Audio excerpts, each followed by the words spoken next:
Okay, we're going to introduce a project called Paint On. That's the name we've given it. And the idea behind this one is to kind of take an existing project or idea, a painting, basically, that we're going to pull off the internet, and you're going to try to use the artist's original look and then continue it on. So here's a snapshot of what I'm going to use in a few minutes on our example. But I've got a surfing painting. And so when I did Google search, I put the word painting behind it, so I didn't get a true, photorealistic type image. It's got one that's more, an oil, water-based type look. So it's more hand painted than an actual photograph from a camera.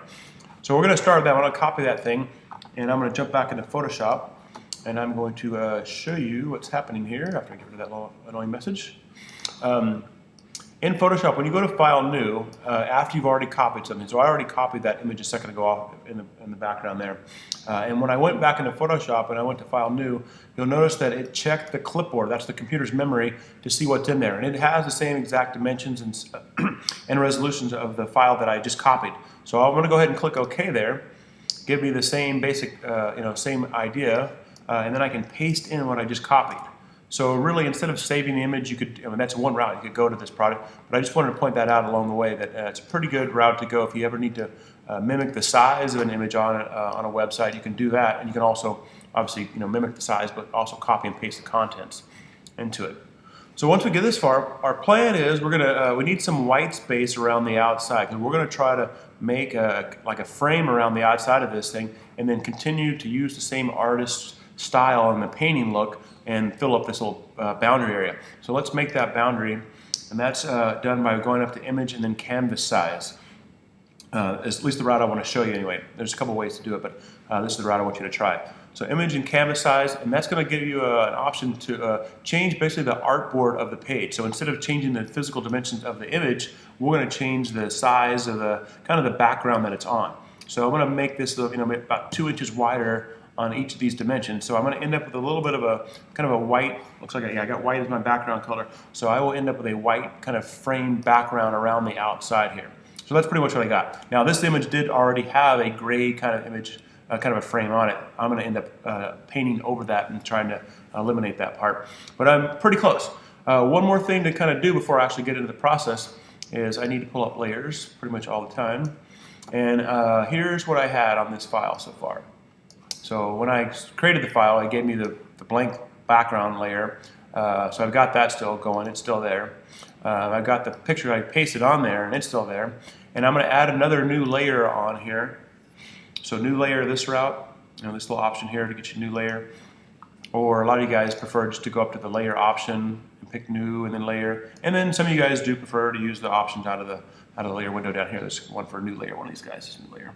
But anyway, you got to make a new layer, and the reason we want to do that is we want to be able to see what the original artist gave you. So on layer 1 in this case, I've got what I copied and pasted, and then I'm going to have you guys try to paint on layer 2, or we're going to allow you also to clone and then do a little finger painting too. So there's going to be a couple ways you're going to extend the look of this into this white framed outline.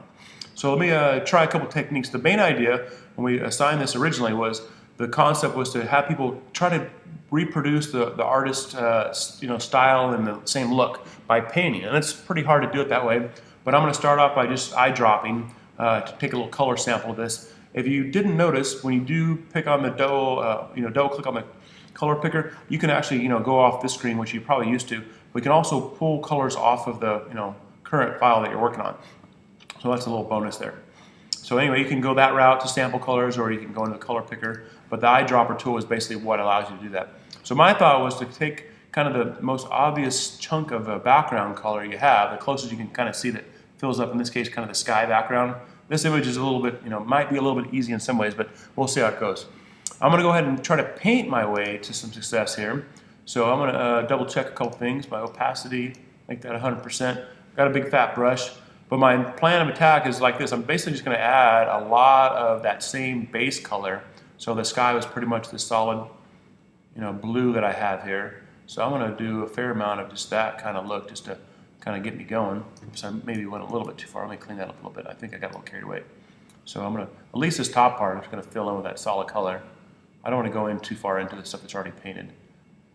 But maybe I'll stop there and then start it again. But every time once you let go of the mouse, it kind of records that as a step, and then you can go on. So say I want to get that as the kind of the basic idea to start with. The goal would be for you would be then to eyedrop one of these other little shades or tones, and now I might be able to get away with, doing a big fat brush stroke like I just did there. I might have some luck and be able to do some of that look, but that doesn't quite match up with the look that I had there before.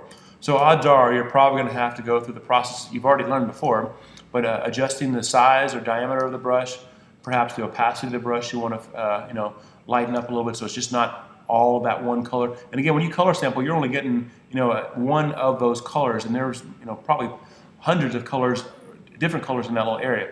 So you got to pick and choose how much you want to put down and what color and the whole bit. But I'll just make a couple brush strokes to kind of get you started on the idea. You kind of see with that first brush stroke, it kind of now looks a little bit like that cloudy sky.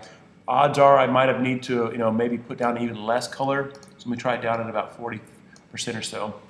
Let me undo a couple steps here. And now I'll try to paint that back again with maybe a little less color pressure. I think I lost that color. Let me try that again. Okay. So I'll paint my way to a small brush stroke here, and we'll take a peek. Now I put the opacity down quite a bit less, and you can kind of see I got closer to what the model had. Probably not exactly, but it may take a few different brush strokes and trial and errors.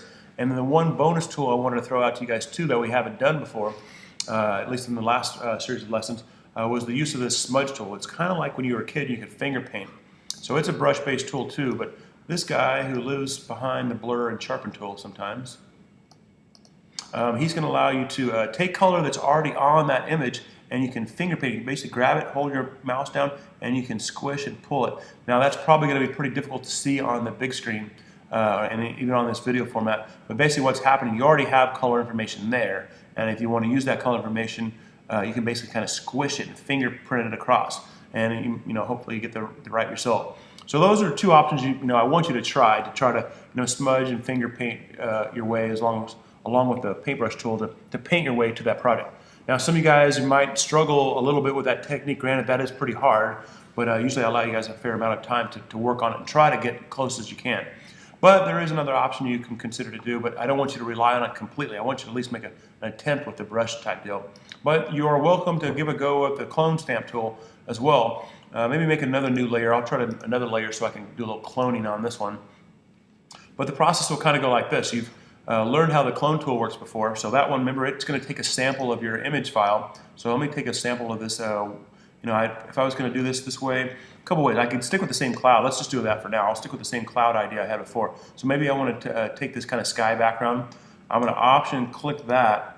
And then before I start painting, here's the trick for success here. Make sure you go to the layer that's not your original layer. We want to try to add all this additional paint on a separate layer so we don't mess with it. But I'm going to go to this brand new layer I made, and now I can clone my way. Even though I'm pulling stuff off of the background layer from one, that's where I took that sample from.